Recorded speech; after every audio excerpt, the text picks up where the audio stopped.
حضرت سعد ابن ابی وقاص رضی اللہ تعالی عنہ مشہور صحابی ہیں.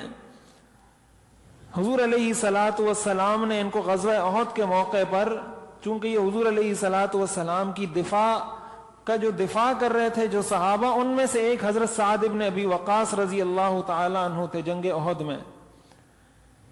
تو حضور علیہ الصلاۃ والسلام ان کو تیر اٹھا کر دیتے تھے اور فرماتے تھے ارمی یا سعد فداک ابی و امی، کہ اے سعد تیر چلاؤ، میرے ماں باپ تم پر قربان ہو. یعنی سارے صحابہ حضور علیہ الصلاۃ والسلام کو کہا کرتے تھے کہ یا رسول اللہ ہمارے ماں باپ آپ پر قربان ہو. حضرت سعد وہ صحابی ہیں جن کو حضور نے فرمایا تھا اے سعد میرے ماں باپ تم پر قربان ہو. حضور علیہ الصلاۃ والسلام کو اتنی محبت تھی ان سے، اور ظاہر ہے کہ بہت بہادر، بہت دلیر، بہت شجاع ان کی صفت تھی. اسلام میں سب سے پہلے تیر چلانے والے صحابی حضرت سعد ابن ابی وقاص رضی اللہ تعالی عنہ ہیں. انہوں نے حضور علیہ الصلاۃ والسلام سے ایک مرتبہ عرض کی کہ یا رسول اللہ میرے لیے دعا فرمائیں کہ اللہ تعالیٰ مجھے مستجاب الدعوات بنا لے. میرے لیے اللہ سے یہ دعا فرمائیں کہ مجھے اللہ ایسا بنا دے کہ میں اللہ سے جب جو کچھ مانگوں اللہ اس کو قبول کر لے. حضور علیہ الصلاۃ والسلام نے ان کو نسخہ بتایا. آپ نے فرمایا اطب مطعمک تکن مستجاب الدعوہ. آپ نے فرمایا اپنے کھانے پینے کو، اپنی روزی کو حلال کر دو، پاکیزہ کر لو، اللہ تعالیٰ تمہیں مستجاب الدعوات بنا لے گا. یہ آپ نے اصول بتایا مستجاب الدعوات بننے کا. ہمارے ہاں کیا اصول ہے؟ ہم کس کو بزرگ سمجھتے ہیں، ہم کس کو نیک سمجھتے ہیں؟ یہ ہر انسان خود سمجھتا ہے کہ اس کے دل میں بزرگی کا معیار کیا ہے.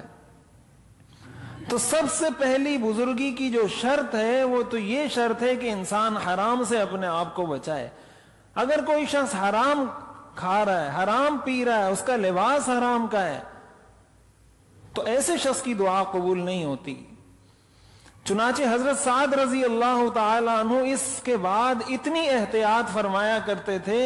جب حضور نے ان سے یہ کہا کہ ایک مرتبہ ان کی بکری چرنے گئی تو کسی اور کے کھیت میں چر کر آ گئی، تو ان کی عادت تھی کہ اس بکری کا دودھ پیا کرتے تھے. تو جب ان کو یہ پتا چلا کہ آج میری یہ بکری کسی اور کے کھیت میں گئی ہے، وہاں سے چر کر آئی ہے، تو مرتے دم تک آپ نے دوبارہ کبھی اس بکری کا دودھ نہیں پیا.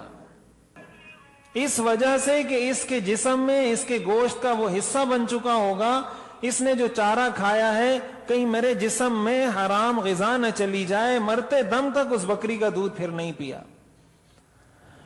پھر اللہ تعالی نے بھی ان کو مستجاب الدعوات بنایا. چنانچہ حضرت عمر رضی اللہ تعالیٰ عنہ کے دور میں حضرت عمر رضی اللہ تعالیٰ عنہ نے ان کو کوفہ کا گورنر بنایا. اور کوفہ کے لوگ ظاہر ہے کہ وہ شروع سے ہی ان کا مزاج اسی قسم کا تھا، وہ شکایت کرنا، جھوٹے الزام لگانا، یہ ان کا شروع سے وتیرہ چلا آ رہا تھا.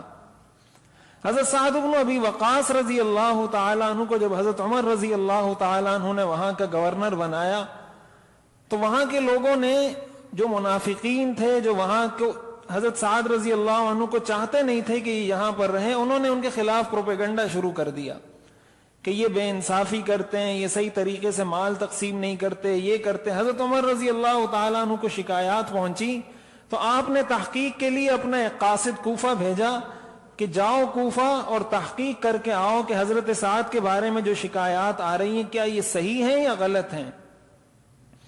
چنانچہ وہ قاصد کوفہ گئے، ایک ایک مسجد میں جا کر اعلان کیا کہ تمہارا اپنے اس گورنر کے بارے میں کسی کی کوئی بھی شکایت ہو تو وہ مجھے بتائے تاکہ میں امیر المؤمنین کو پہنچاؤں. تو ساری مساجد سے ہوتے ہوئے سب نے یہی کہا کہ ہم ان سے مطمئن ہیں، یہ بہت انصاف کرتے ہیں. سب نے ہی اپنے اطمینان کا اظہار کیا. آخری مسجد کوفہ کی جب وہاں پہنچے وہ قاصد، وہاں بھی انہوں نے یہ اعلان کیا اور لوگوں کو قسم دی کہ تمہیں اللہ کی قسم ہے اس بات پر کہ اگر تمہیں کوئی شکایت ہے تو کھڑے ہو کر بتاؤ. تو مجمع میں تاریخ کی کتابوں میں لکھا ہے کہ ایک شخص آخر میں بیٹھا ہوا تھا، وہ کھڑا ہو گیا اور اس نے حضرت سعد رضی اللہ تعالیٰ عنہ کے بارے میں شکایت کی، اور بڑی عجیب شکایت کی۔ اس نے کہا کہ جب آپ نے ہمیں اللہ کی قسم دی ہے، یعنی وہ اپنے آپ کو بڑا سچا ظاہر کرنے کے لیے کہنے لگا کہ جب آپ نے ہمیں اللہ کی قسم دی ہے تو اب ہم آپ کو سچ سچ بتاتے ہیں۔ اور اس پر اس نے کہا لا يعدل فی العطیہ ولا يقسم بالسویہ ولا يخرج فی السریہ، کہ حضرت سعد انصاف کے ساتھ انصاف کا معاملہ نہیں کرتے، بے انصافی کرتے ہیں لوگوں میں۔ اور دوسرے نمبر پہ کہا کہ برابری کے ساتھ لوگوں میں مال کو، ان کے حقوق کو تقسیم نہیں کرتے۔ اور تیسرے نمبر پر کہا کہ یہ خود جنگ میں نکلتے نہیں، اوروں کو جنگ کے لیے بھیج دیتے ہیں، خود جنگ کے لیے نکلتے نہیں۔ اب ظاہر ہے کہ یہ تینوں باتیں محض سراسر الزام تھی، بالکل جھوٹ تھا، بہتان تھا۔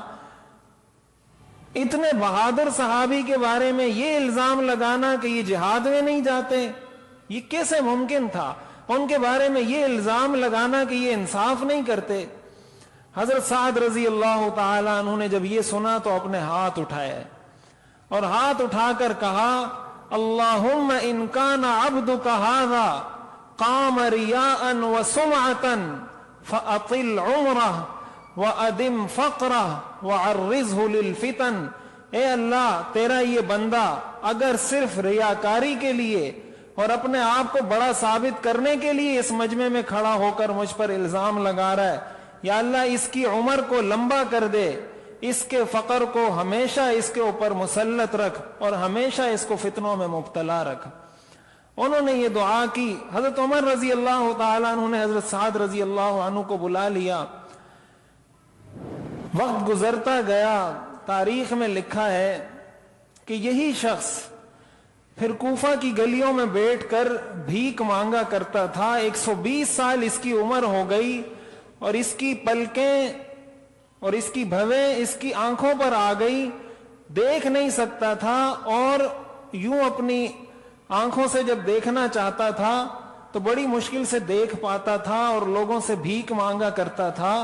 اور 120 سال کی عمر میں بدکاری کے اندر، عورتوں کے ساتھ غلط ناجائز کاموں میں مبتلا ہوا۔ 120 سال کی عمر میں لوگوں نے اس کو کہا تمہاری 120 سال عمر ہے، کوئی شرم کوئی حیا کرو، 120 سال کی عمر میں کوئی ایسا کام کرتا ہے جو تم کرتے ہو؟